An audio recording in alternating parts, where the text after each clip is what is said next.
سب سے پہلی بات تو یہ ہے کہ یہ جو وحدت المدارس بورڈ ہے اشاعت توحید و سنت کا،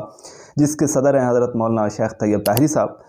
ہم نے ان سے بھی رابطہ کیا اور اس کے علاوہ جو ہے کچھ ساتھیوں نے جو مرکزی کی قیادت ہے اس سے بھی رابطہ کیا، اور مرکزی والوں سے پوچھا گیا کہ جی آپ کس بورڈ میں ہیں؟ تو انہوں نے بتایا کہ جی فی الحال تو ہم کسی بورڈ میں نہیں ہیں۔ تو ان صاحب نے انہیں مشورہ دیا کہ پھر آپ کو کسی نہ کسی بورڈ کی طرف تو جانا ہی ہے، تو بجائے اس کے کہ آپ وفاق المدارس کی طرف جائیں، آپ کو وحدت المدارس کی طرف جانا چاہیے۔ تو انہوں نے یہ رپلائی کیا کہ جی ہم اس پہ سوچ بچار کر رہے ہیں، مشاورت کر رہے ہیں، اور اس کے بعد جو ہے ہم اس پہ کوئی حتمی فیصلہ کریں گے۔ تو پھر ہم نے سوچا کہ چلو جی امیر صاحب سے بھی رابطہ کر لیتے ہیں کہ ان کی اس حوالے سے کیا رائے ہے۔